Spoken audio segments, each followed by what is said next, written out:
Hey everyone, तो finally solo levelling का season 2 का एपिसोड 1 आ चुका है। और एपिसोड की शुरुआत में हम देखते हैं कि जिन वो लड़ाई के बाद थक के सो रहा होता है, तभी उसकी बहन जिना का फ़ोन आता है। वो उससे कहती है कि भैया आपको मेरी मीटिंग में आना था, मतलब टीचर ने उसको स्कूल में बुलाया हुआ था। तो फिर वो तैयार होकर स्कूल जाता है, जिसके बाद उसकी बहन तो उसे पहचान ही नहीं पाती, वो इतना चेंज हो जाता है क्योंकि। और उसकी बहन कहती है कि आप तो कुछ ज़्यादा ही स्मार्ट लग रहे हो, क्या आपकी कोई गर्लफ्रेंड है क्या? तो वो कहता है नहीं, जिस पे उसकी बहन कहती है कि देखो सारी लड़कियां आप पे लट्टू हो रही हैं, कहो तो किसी से आपका टाका भिड़ा दूं। फिर जिनवू टीचर से मिलने जाता है और टीचर जिना की बहुत तारीफ़ करती है कि वो स्कूल में अच्छा परफॉर्मेंस कर रही है। फिर वो उससे एक रिक्वेस्ट रखती है कि वो जिना की फ्रेंड हान को समझाए। फिर जिनवू उस लड़की से मिलने जाता है, वो उसको याद दिलाता है कि वो कौन है और वो बताता है कि वो जिना का भाई है। हान कहती है कि मुझे नहीं पता टीचर ने तुमसे क्या कहा है, पर मैं स्कूल नहीं जाने वाली और ना ही मैं हंटिंग को छोड़ूंगी। तो जिनवू कहता है कि हाँ मुझे पता है, मैं तुम्हें छोड़ने के लिए नहीं कह रहा, तुम इससे ज़्यादा पैसे नहीं कमा सकती, एक काम करो मेरे साथ चलो। दूसरी तरफ हम देखते हैं कि डोंगसो जिनवू और हान को ढूंढते हुए उस कंट्री में आ जाता है।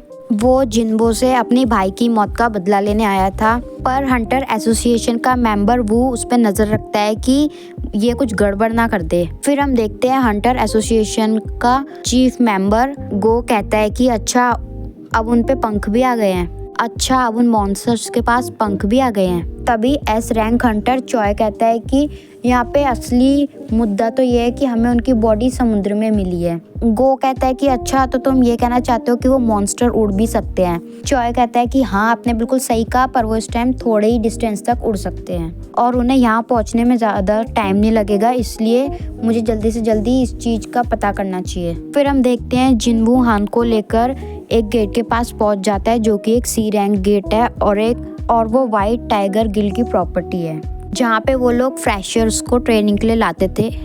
और जिनवो भी हान को वहाँ ट्रेनिंग के लिए ही लेके आया था और इसलिए वो भी वाइट टाइगर गिल्ड के साथ उस गेट के अंदर जाने वाला होता है। फिर किम कहता है कि आखिरकार हम लोग कब तक यहाँ पे खड़े रहेंगे, अब मुझे ई रैंक के हंटर्स को भी बेबी सिट करना पड़ेगा।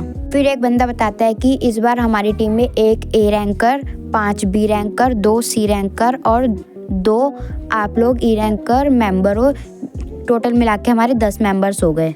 इसके बाद जिनवू सोचता है कि इस गेट के अंदर जाने के बाद शायद हान डर जाएगी और ये काम छोड़ देगी, फिर उसे पता चल जाएगा कि इसमें कितनी कठिनाई होती है।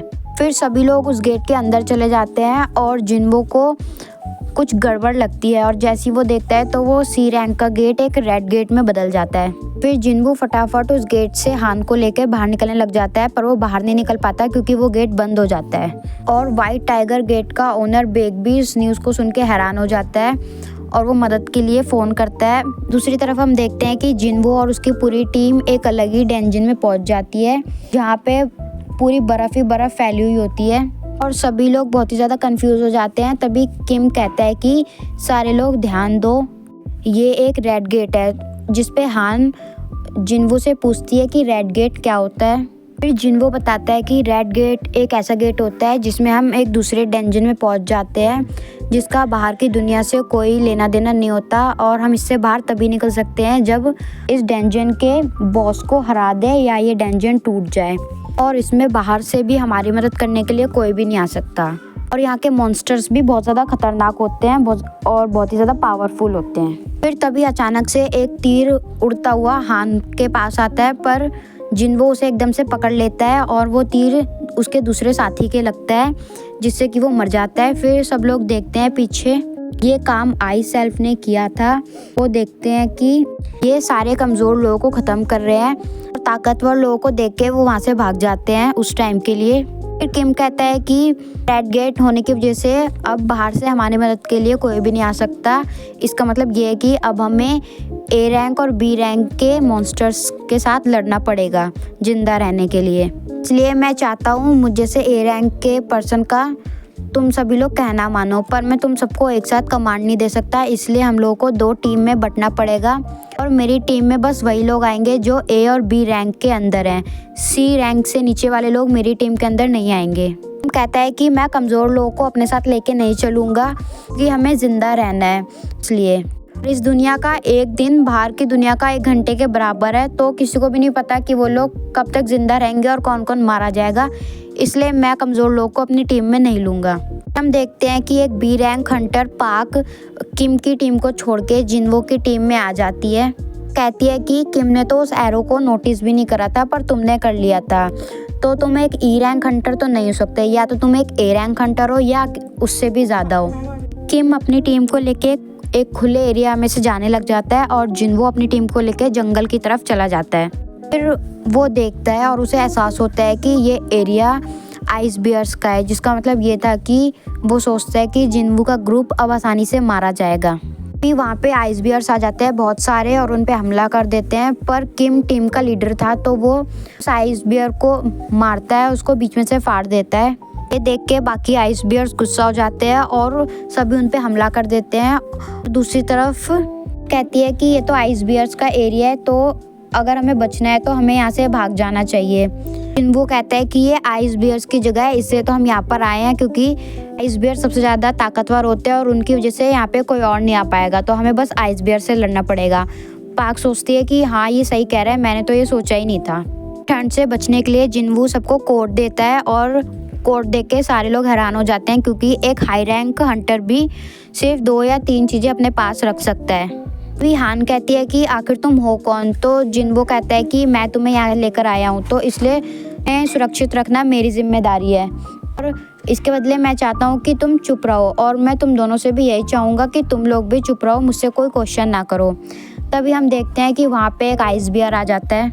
आइस बियर से लड़ने के लिए जिनवो अपना टाइटल चेंज कर देता है और हम देखते हैं कि दरवाजे के बाहर वाइट टाइगर गिल्ड का लीडर बेक आ जाता है और वो दरवाजे को चेक करने लग जाता है। वो ये सोचता है कि ए रैंक का हंटर कुछ बी रैंक के हंटर्स को बचा के ज़रूर बाहर ले आएगा।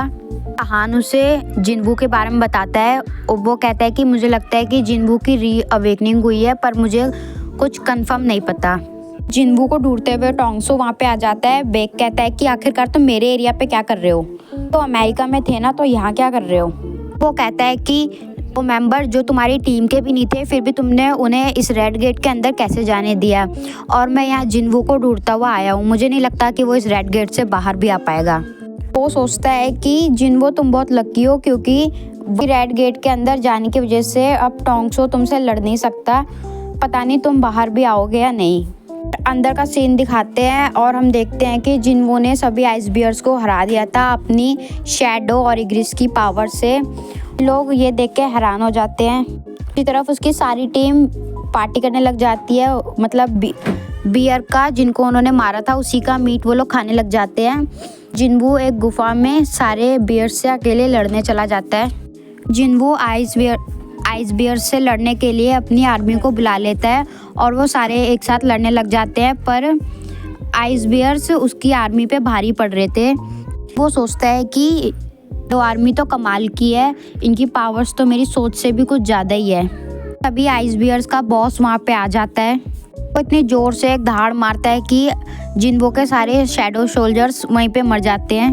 हम देखते हैं कि जिनवो इग्रिस को उस बियर से लड़ने के लिए भेजता है और वो बियर अपनी सारी पावर्स इकट्ठी करने लग जाता है, पर इग्रिस इतना तेज़ होता है कि वो उसके हाथ पैर काट देता है और लास्ट में जैसे ही वो बियर उस पर अटैक करने जाता है तो वो उसकी गर्दन काट देता है और वो उड़ के सीधा जिनवो के पास गिरती है। वो अपनी पहले की लड़ाई सोचता है कि अगर उस टाइम इग्रिस ने अपनी तलवार ना छोड़ी होती तो पक्का मैं उस टाइम मर गया होता। देखते हैं दूसरी तरफ कि किम के सारे टीम के बंदे मर जाते हैं और उसको बिल्कुल भी समझ नहीं आता कि ये कैसे होता है। तभी एक आइस एल्फ आती है और बेरहमी से उसकी टीम के एक मेंबर को मार देती है। ये देखकर वो भागने लग जाता है। वो बहुत ही ज़्यादा डर चुका था और इसी के साथ ये एपिसोड ख़त्म हो जाता है। आप सभी को एपिसोड कैसा लगा कमेंट करके ज़रूर बताएं। Thank you.